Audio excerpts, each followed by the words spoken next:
Come along with us as we explore the broad world of preservation and the work being done to preserve, interpret, and save our past in a 21st century world. From aquaculture to historic foodways to forensic modeling, we're talking weekly with experts from across the globe. This is your host, Nick Redding. Welcome to PreserveCast.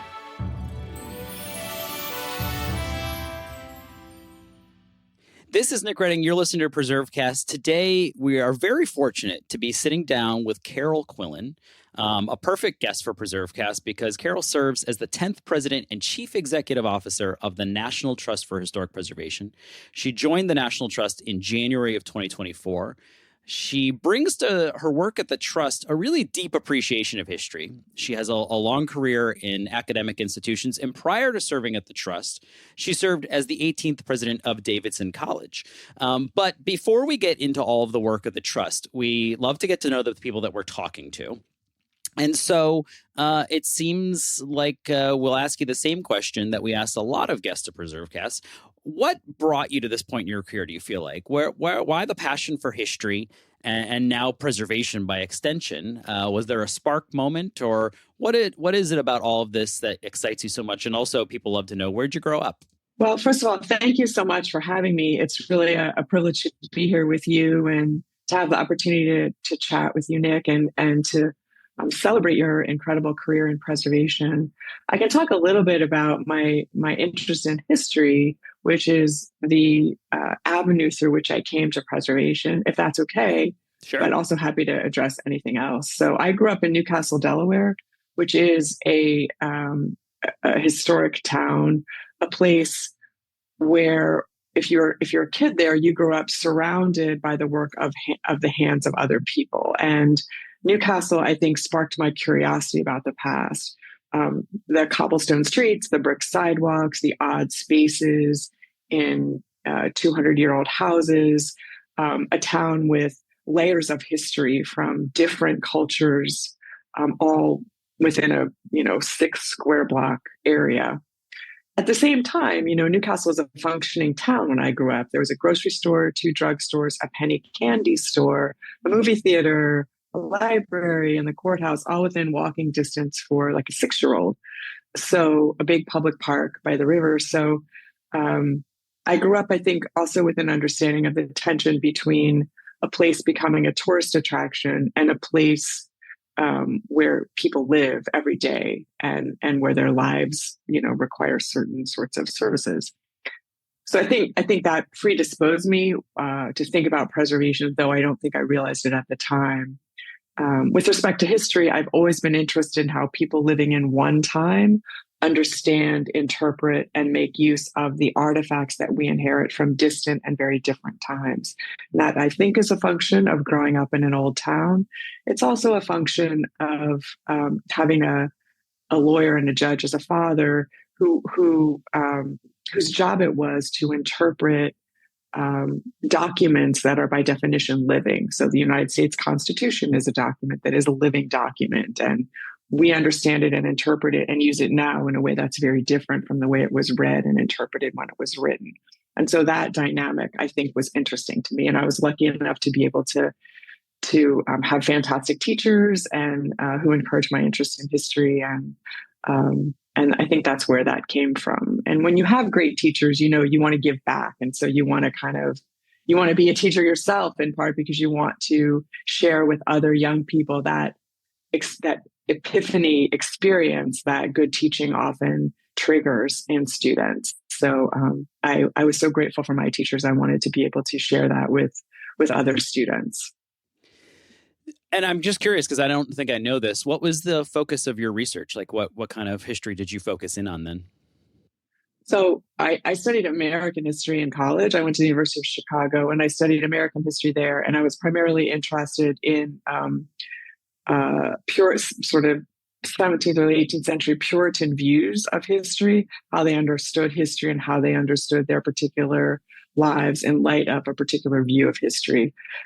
When I went to graduate school at Princeton, I wanted to move back in time. So I studied early modern humanism, so Renaissance and Reformation Italy. And again, interested in how people living in 14th, 15th century understood, interpreted, and made use of texts and artifacts produced in a very different, distant time. So that's the theme of my work, I think, is how people living in one time understand and make use of artifacts and texts written in a distant time. For humanism, also, it's interesting because humanism is really the seedbed of modern democratic political theory, by which I mean sort of small L liberal political theory and the idea of universal human rights and, universal human equality. And those ideas are also interesting to me. And then what in our past has prevented us from living up to these ideals that we espouse. Well, I mean, the use of historic resources and historic places and objects, I mean, obviously is central to the work that you do now. So you can understand the through line there. The National Trust, I mean, probably most people listening to PreserveCast, we have listeners all across the country, all across the world for that matter. So the National Trust for Historic Preservation here in the United States is what we're talking about. It's certainly a legacy organization. It was established 75 years ago. I know you're celebrating your 75th anniversary just this year. I guess sort of the obvious question is, why is the National Trust 75 years later still relevant today? What about the National Trust makes it still a relevant, robust, and important organization?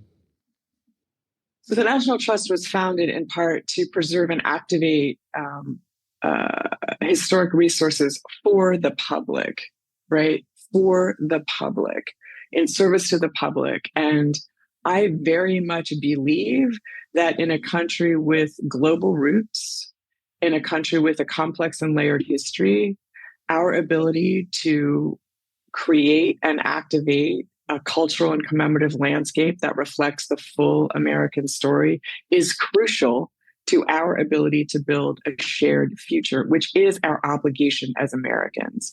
Here we have a country that was founded with this aspirational and unfinished project, right? High ideal stated during the founding era of this country. Our capacity as a people to fulfill the obligation to build a more perfect union, each generation building a more perfect union, depends upon our having a deep, rich, and complex understanding of where we came from.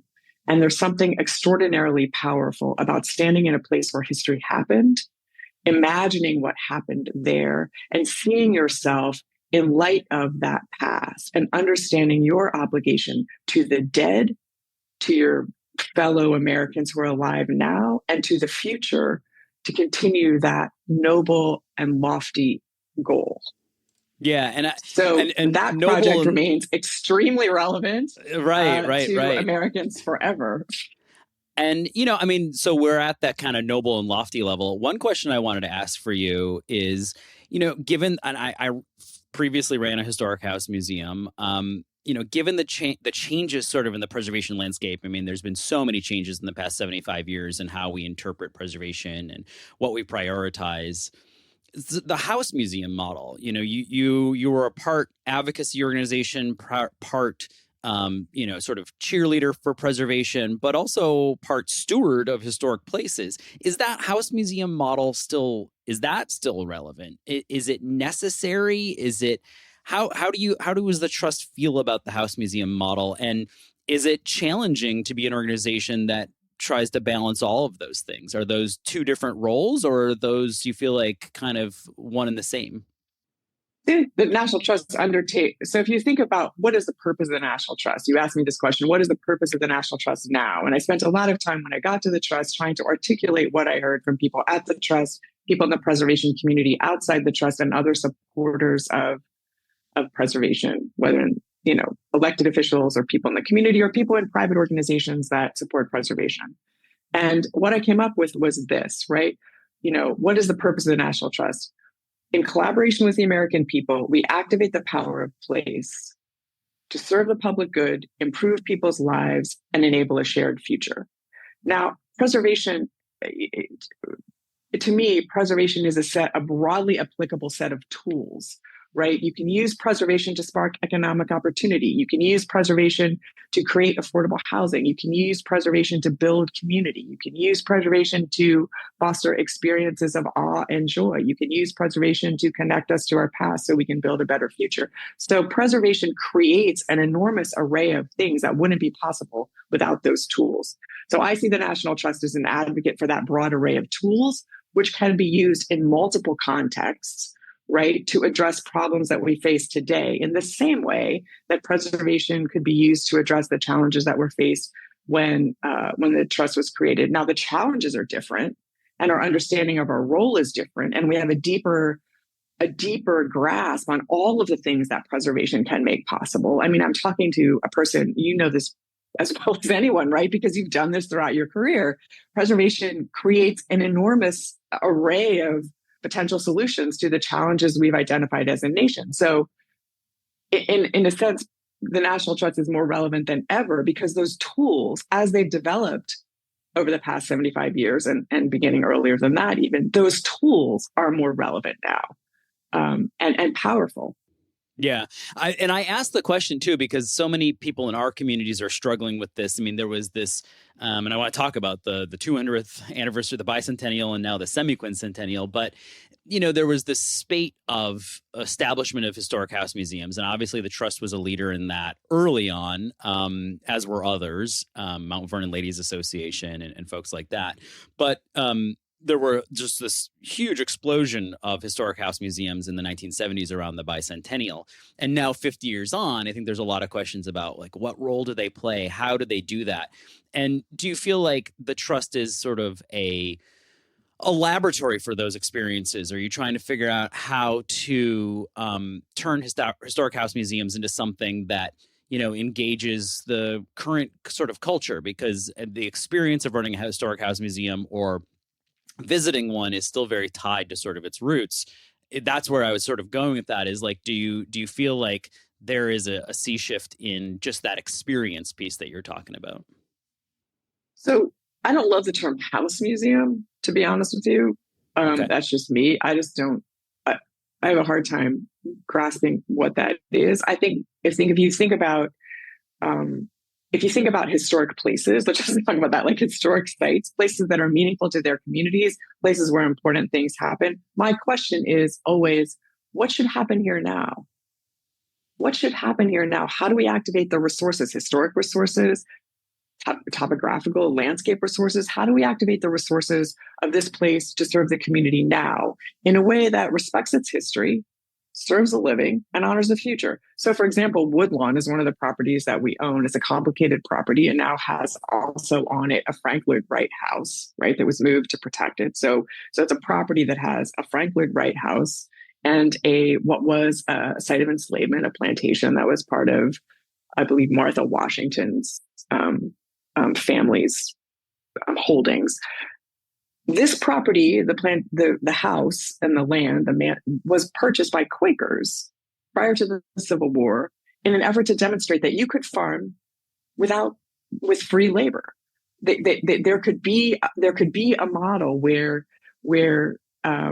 free people together farmed the land. That's a moment in the history of this place as well. So right now, the smart leadership at Woodlawn has a partnership with Arcadia, and they use the land to grow food, help returning veterans who wish careers in agriculture to learn about farming, and they share the food with DC to address food insecurity. So there's a use of a piece of land that honors the history of the place, right? And also deploys its resources to serve the community now. So I think that's the kind of question I would ask. Like when we have, our African American Cultural Heritage Action Fund led by the amazing Brent Leggs, right? They're working at Nina Simone's house, her childhood home. What should happen there? Like that should be a place that continues to inspire creativity and artistry and a commitment to justice. That's what that place should be, right? So figuring out how to help communities identify historic resources and put them into the service of communities now, I think is part of our job, right? To help communities figure out how to do that. There's not going to be one model for that, but the question is, how do the resources of this place, how do we activate the resources of this place to honor its history and at the same time serve the community now in a way that helps us build the shared future that we all want? Yeah, and I think that's a great question and a great sort of thought for people listening who are sort of trying to grapple with what the future of their historic place might look like, is what kind of role it can serve. And I think that there's going to be a lot of those conversations coming up because, as we mentioned, or I think I mentioned, 1976 marked sort of this big moment in American public history with the bicentennial. We're 50 years on. Next year will be the 250th anniversary of the nation, the semiquincentennial. A lot of public history organizations have been really out forward on that. American Association for State and Local History has done some publications on that. National Council for Public History, American Battlefield Trust, a lot of the partners of the trust have been really engaged in that. It doesn't, correct me if I'm wrong, it doesn't seem like the trust has leaned into that as much as perhaps they did in the 70s. Is that sort of a strategic decision? Are you playing a more supportive role? What's the thinking behind that? Like, where is the trust on the semiquincentennial? Yeah, so that's a good question. I think part of the challenge is just the timing of when I arrived at the trust and thinking about all of the things that are happening across the country with respect to the 250th. So I can share in a sort of preliminary way how I'm thinking about it and where I think the National Trust can be most useful to the country in this moment. So I think about the founding of the country as an era, right? So we're thinking about the time between the Declaration of Independence and the ratification of the Constitution.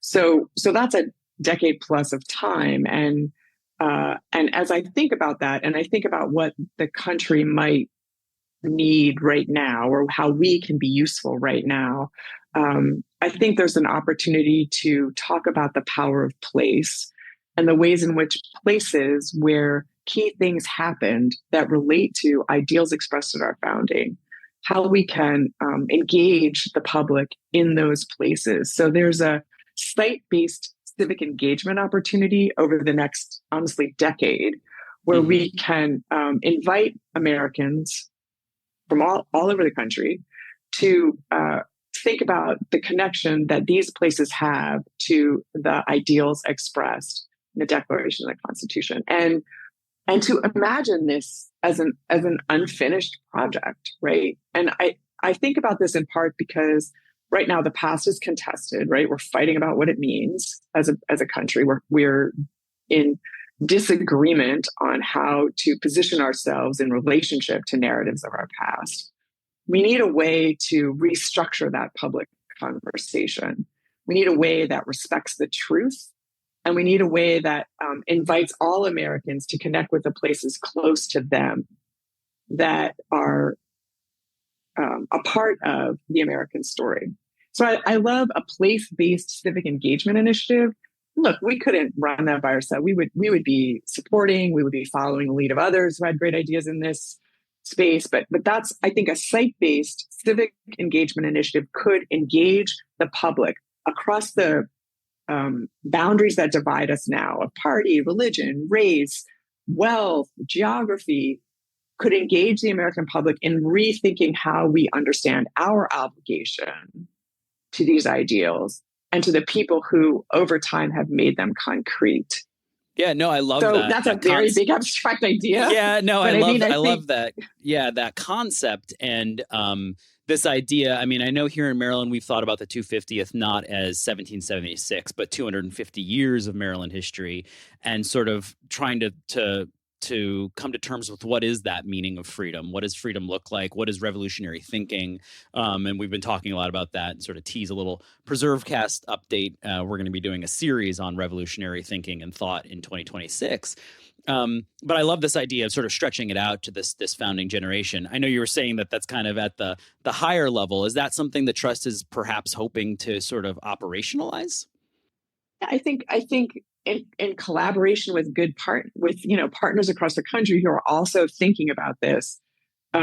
Yes, my question would be, well, let me back up. So why is this a good idea? And historic sites bring people together. Historic sites are everywhere. They attract a much more broadly diverse audience than almost any other entity in the country. Right now, I think historic sites attract a more broadly diverse audience than like your average grocery store. So I really think that they are a place where Americans come together. I think about all the people who walk on the National Mall every day. Mm-hmm. And then the stories held by the National Mall. All the Americans before us who've walked on that mall, exercising their right to freedom of assembly for causes that not only are broadly diverse, but that actually conflict, right? What unites those people? Exercising the right of freedom of assembly. So I think there's a way to ground a kind of civic conversation nationally in the power of historic places. And every community has a free speech place. Every community has a place where Americans have interpreted, exercised, thought about, drew upon the idea, the importance of freedom of speech in a democratic society. So I do think that there's hope for this. It's obviously vaguely stated at this moment, and we're still thinking about how we can be helpful at the National Trust in figuring it out. But that's a way of thinking about what we might call a house museum as a site of civic engagement and conversation, and not a place filled with signs that say "Don't touch on velvet ropes." Right? It's a site of civic engagement because what happened there is important for democratic values that we putatively share. So that's how I think about it. And to be honest with you, like, what do I don't have a deep background in preservation. I'm a preservation advocate in part because I come from the history space and see history as important in formulating and understanding and grappling with the challenges of building a shared future, especially in this country. So this is what I think I offer, Mm-hmm. like when I ask myself, what am I called to do right now? How can I help this storied, venerable organization? What can I do? This is where kind of I land. Yeah. And I think a lot of people look to you and to the National Trust for that kind of leadership. So I think hearing that's helpful, and would love to have you guys back, or whoever would be sort of leading up that kind of charge in the coming years to have that conversation. It's always important to hear from the national organization about this, and straight from it too, so we can hear about it. One thing that you kind of tucked in there is you referenced sort of that historic sites, national parks, museums are, they're part of sort of the popular culture lately because of a lot of different changes happening in the Congress, executive actions, in particular executive action focused on how these places should tell stories, what stories they should tell, not just how they should tell them. How has the trust been involved in that conversation? I think people listening will probably be curious how this national, you said, this venerable organization is involved at this point. Has your legal department been involved? We know that there are a lot, the National Parks Conservation Association has been involved in a lot of these things. And I'm sure people listening are curious how the National Trust has been involved. Have you taken positions on these? Where do you find yourself in this big conversation that's happening? I think the national, like we have areas in which we work, right? So we're very focused on all of the things that preservation creates. And one of the things that preservation makes possible is a commemorative and cultural landscape that reflects the full American story. So that is one of the areas in which we work, right? We work hard to build and by commemorative and cultural landscape, I mean the things that we save, right? We work hard to create, expand, map out a commemorative and cultural landscape that tells the full American story. And we recognize that preservation as a movement has not always done that, right? That as a movement, there have been crucial sites in American history that have simply been ignored, or we haven't paid attention to them, or we haven't thought they were sufficiently important. And we at the Trust want our commemorative and cultural landscape to reflect this nation's global roots and to honor the achievements and the contributions and the truths and the resiliencies and the struggles of all Americans. And so that's a big part of what we're doing, right? Is to figure out how to do that. I think the best way to do that work is to do the work. Right? So we're focused on doing that work, and you can see that in where we spend our time and where we seek out resources to do more of that work. So that's a big part of what we're doing. Um, I'm a historian, and so I have very strong views about what it means to interpret the past. And to me, there are ethical obligations that go along with that effort. We have obligations to the dead, we have obligations to the living, right? And we have obligations to the facts. And so from my perspective, there's three things that really matter, right? Ask questions, question the truths that you've inherited, ask questions, ask good questions, seek evidence, right? Acknowledge tensions and tell the truth. These things are really important. No one is served by denying, obscuring, covering over unpleasant facts about our past. No one is served by that. And so I am, deeply committed to creating a culture where all of us get to investigate the past, all of us commit to honoring the facts, all of us ask good questions, and we all commit to telling the truth. Right. And I think a lot of like local and state preservation groups, regional groups sort of look to the trust for leadership on that. So I think it's helpful to hear that. Has there, I mean, I don't know, I don't want to like be too direct, but like has the trust taken any like positions on these? Like I know there's been a lot of amicus briefs and things like that have gone around about different executive orders or different acts of Congress around this. At this point, is it more just sort of a broad statement, or have there been actions that the trust has taken that you want to share or are proud of? So I think what we are doing the work in which that we believe in, right? And so we've certainly called for advocacy around some of the tools that help preservationists do their work. Right, like you're talking about tax credit, things like that, or tax credit and other sorts of tools. We have been clear, not so much through statements, but through op-eds and interviews with reporters and such, that we have a deep commitment to telling the full American story, mm-hmm. and to and I would also say to creating an environment where lots of different scholars get to investigate the past, right? You can't establish one overarching narrative of the history of the country. It doesn't work. The past is too complicated for that. And, before we had a broadly diverse group of people asking the questions, the stories we told about ourselves were not just incomplete, they were wrong. Right? So I think we have to accept the fact that the broader the community of people who are asking questions about the past, investigating the past, looking for evidence in the past, the more likely we are to come up with insights and accurate stories about the past. Yeah. So you can't centrally top-down direct what stories we're allowed to tell. It won't work, for one thing, but it also you won't get an accurate view.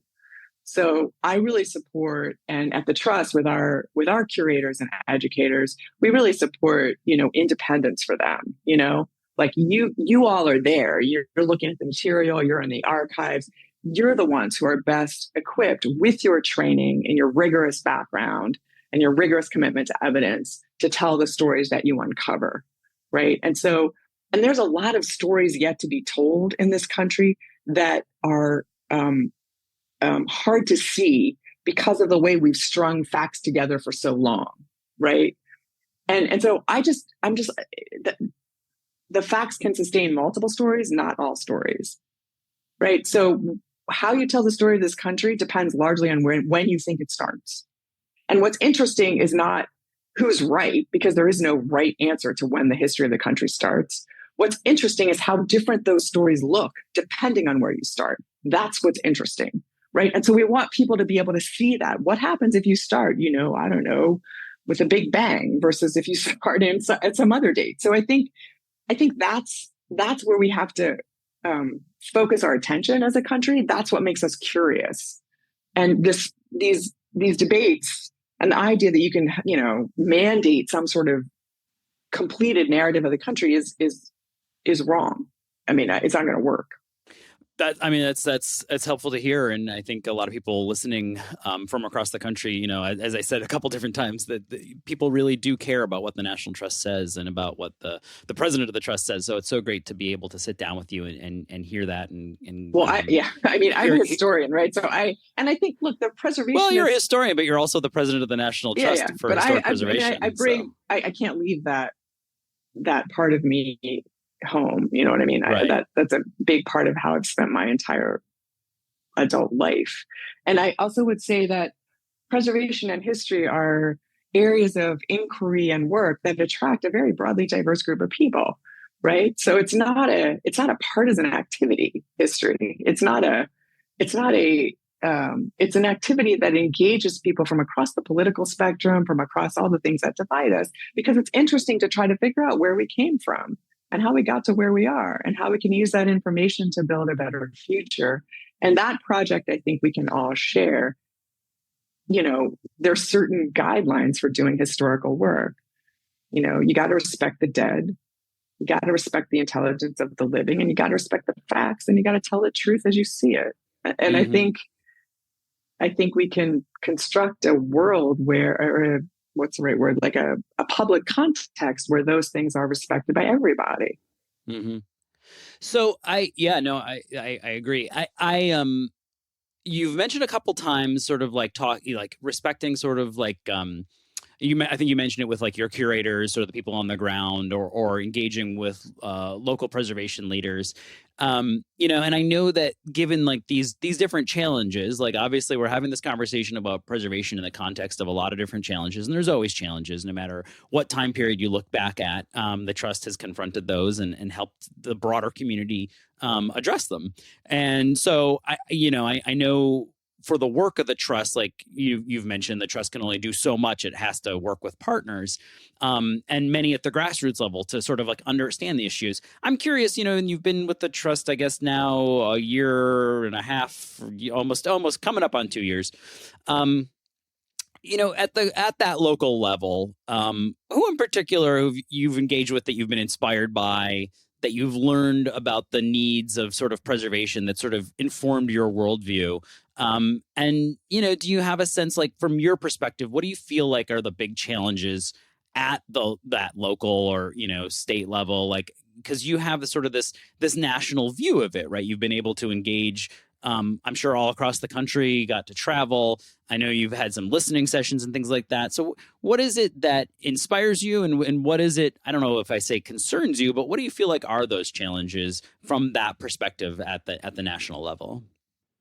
I think like any broadly diverse, really smart community, preservationists don't speak with one voice. Right? So there's a broad range of views within the preservation community, and so a lot of the concerns vary by region, as you suggest, mm-hmm. right? So in some parts of the country, particularly in big cities, preservationists are grappling with the challenge of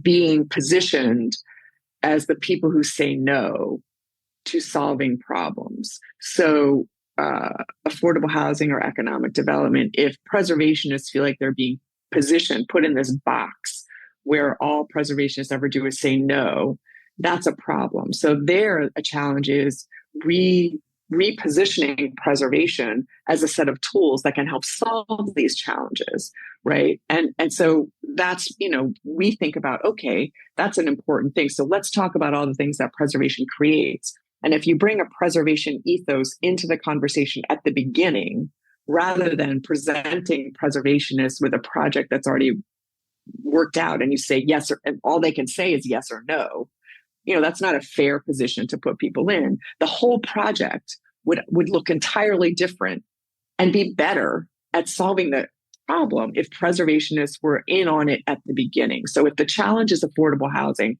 bring a preservation ethos in at the beginning. Look at a city or a big area and say, okay, what are our needs and how can preservation tools help to solve this problem? So part of it is trying to create a different public image for preservation, moving away from the velvet ropes. No, don't touch, don't do anything. Not those windows, not that addition, not that. To understanding preservation as a wide ranging set of tools that are useful in creating housing, sustainability, economic opportunity, experiences of awe and joy, and building community. That's what I think a national organization can do. Shift the public perception of preservation away from no to all of the things that preservation creates. And what matters will be different in different regions, right? There's some local organizations that are fantastic at adaptive reuse, right? They found a way to deploy historic resources, buildings with these beautiful facades, these beautiful historic features. And they've been able to say, okay, how do we preserve these and all the stories and community memory that this place holds? How do we preserve these and put this structure to use to serve the public now? So that's what I think we need to try to, not. I mean, I have enormous, I want to work with partners. I learn so much every time I talk to a local preservationist. So, but I think that's one thing the National Trust can try to spark, these conversations about all that preservation creates, right? And so that's one thing. And some local preservation organizations have found incredibly creative ways to, for example, to help historic homeowners stay in their homes. In districts, how do historic homeowners stay in their homes, repair their homes in a way that protects historic resources, and build a neighborhood that where people who live there and have built the neighborhood can stay there, right? Where they're not priced out, where there's not displacement because of some other economic forces. So I think there's some communities that have really figured out how to do that well. And it's a partnership with preservationists and lenders and historic homeowners and neighborhoods. And that's a kind of strategy that we want to hold up and elevate. So academics are wordy. I apologize. But I think the short answer to your question is, I think I've learned that we need to reposition preservation in the minds of the public so that preservationists are respected, a preservation ethos is brought in at the beginning and not at the end, and where preservation tools are seen as part of the solution to whatever problem you're trying to face. Two, we need to hold up examples of local organizations that are doing great work to address challenges that they have identified as specific to their local communities. Three, we need to find a way to spark a place-based civic engagement initiatives with partners all across the country, so that as a people, we can begin to overcome this polarized context we're in, reconnect with values that we putatively share, and begin to, imagine a shared future, right? Yeah, I mean, anyone listening to this conversation would know how challenging the work of the trust is. I mean, that we're talking about a lot of big picture, big challenges. You have a big portfolio of historic places. We've touched on that and sort of the challenges and the opportunities of that. Touched on sort of where we are as a nation and how the trust is positioning itself with that, and big anniversaries and executive actions and the Congress. And so there's just so many different ways the conversation can go. And I really appreciated having the opportunity to sit down with you. I know people listening have asked many times, like, can we hear from the trust? And so this has been a great opportunity. We've had different people on in the past, but I don't think we've ever had a president and CEO of the National Trust for Historic Preservation. And today, again, we're joined by Carol Quillen. I guess maybe as before we draw to the actual conclusion here, you've mentioned, particularly in this last answer, and I kind of want to pick up on this idea that, like, we have to engage sort of different communities in this, that we have to spark sort of this preservation mindset and the broader public. I know, as somebody who has worked like alongside the trust for, I don't know exactly how many years it is now, 15 years, something like that, 15, 20 years. there's been different strategies, and some have been great. Some have been, I'm not saying some haven't been great, but some have been really helpful. Some have been, didn't go as far as I think the trust or partners had hoped. But like, there's just been different strategies. There was Preservation 10X, and there was the I forget what it was called, like the everyday preservationists, sort of like the preservationists who didn't know they were preservationists. And so there's been different strategies. Some that I know local preservation groups still use to this day. There were campaigns like This Place Matters, and there were other campaigns. At this sort of inflection point where you're talking about repositioning preservation as a tool, historic places as a civic space. What is the strategy? What can we look to and learn from the trust about engaging the broader public? Where is the trust on that? Is something coming on that? Is there the next This Place Matters campaign? What can we look for from the trust?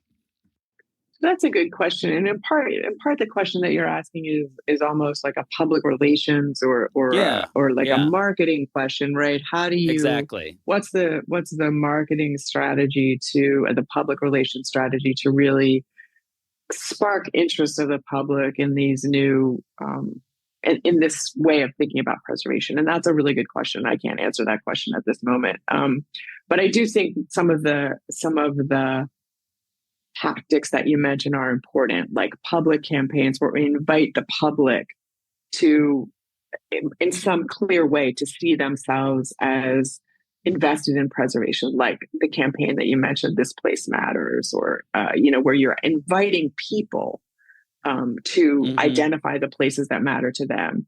And I think then from there, we'd want to follow up. Like, can we map those places? Can we connect us? Can we create tools where people can revisit those places?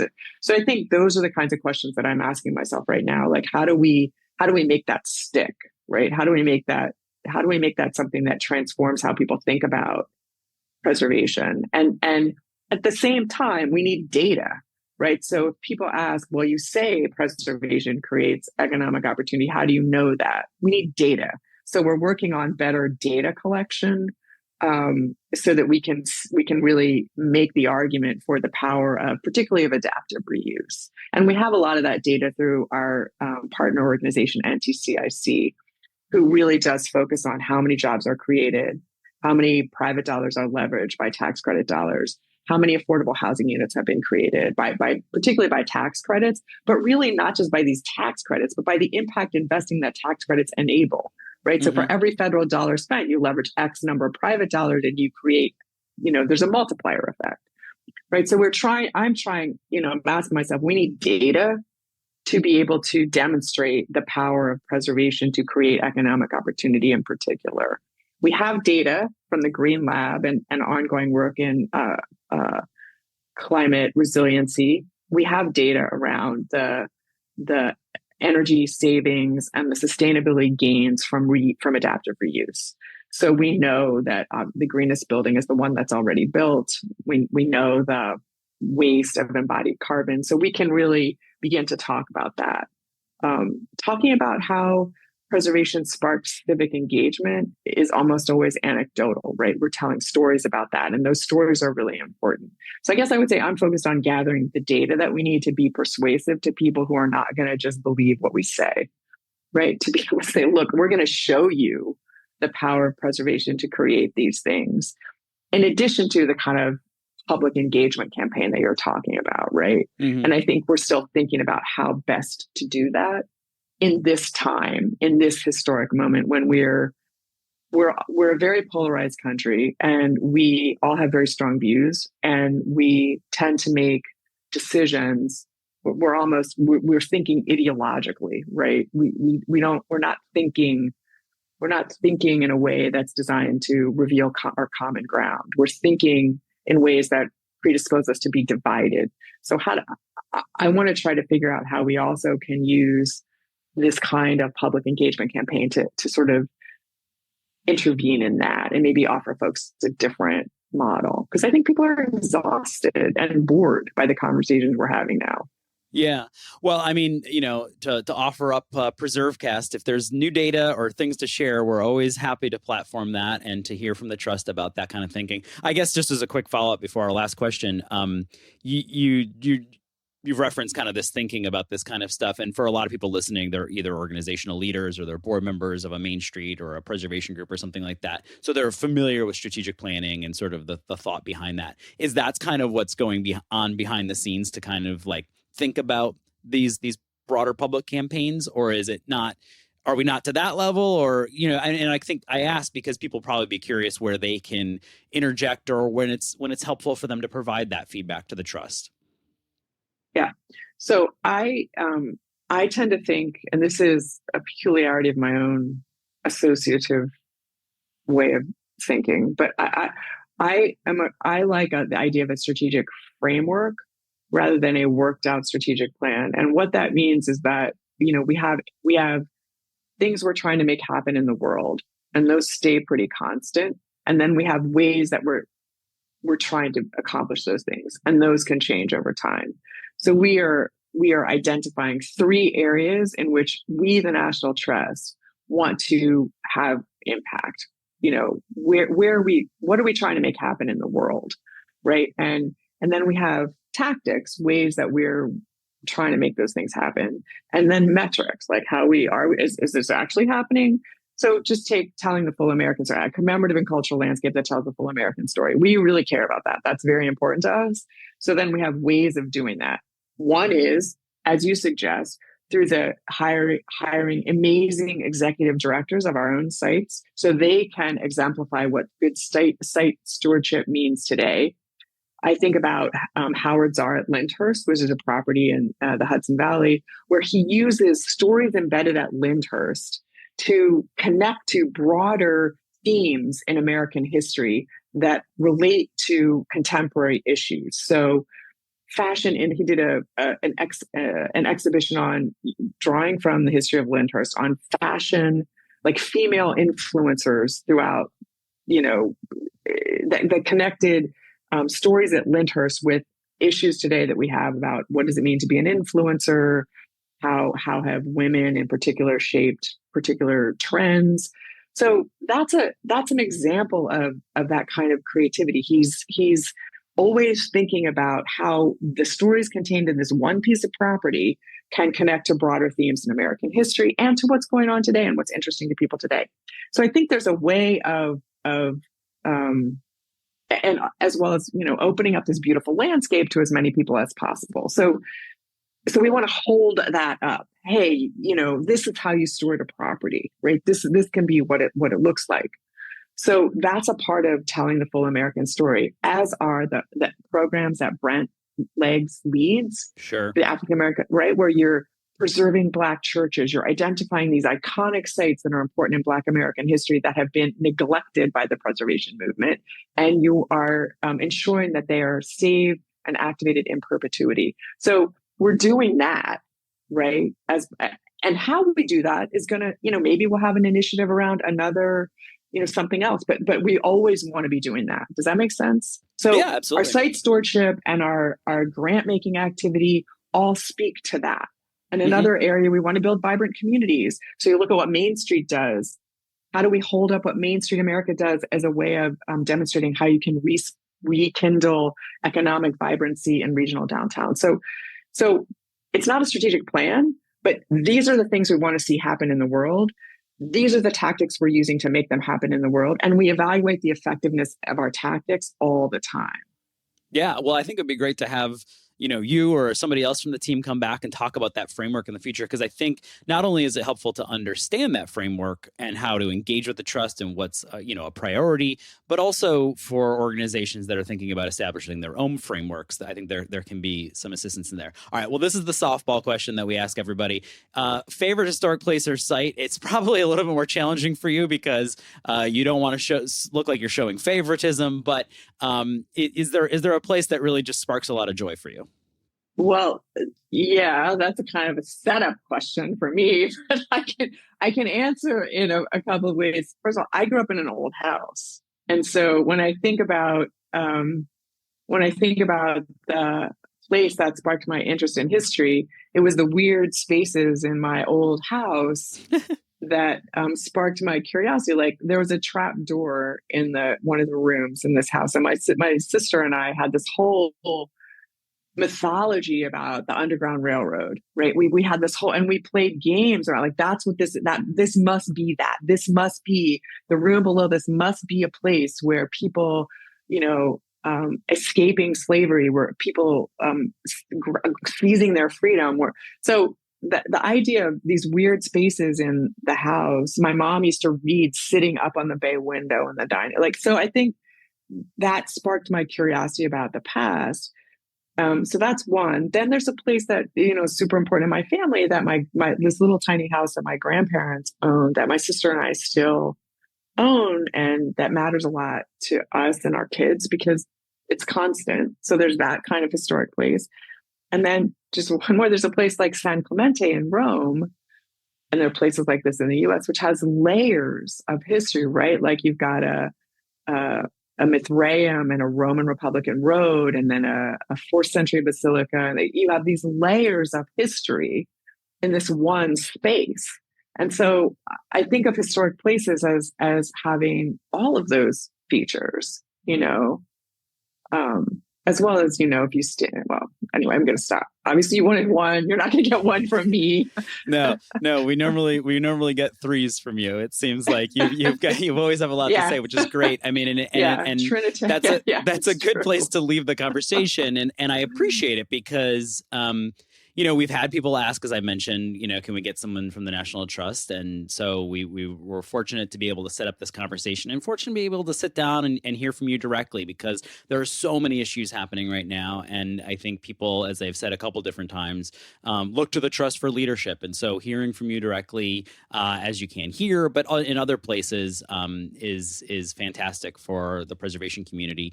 And we'll put links, if in case anybody can't find it, in the show notes to the website of the National Trust for Historic Preservation, although that is an easy website to find, and more information on some of the different initiatives, in particular the African American Cultural Action Fund and others that Carol has referenced in this conversation. It's been an absolute pleasure to sit down with you and have the chance to have the conversation, and you're always welcome to come back, you or any colleague from the Trust, anytime you want to talk to us. Thank you. And I really appreciate your leadership in preservation, your expertise, which you've shared with me couple of occasions, and just the opportunity to join your podcast. Thank you very much for inviting me. Thanks for listening to PreserveCast. To dig deeper into this episode's story, head over to preservecast.org for show notes and our collection of previous episodes.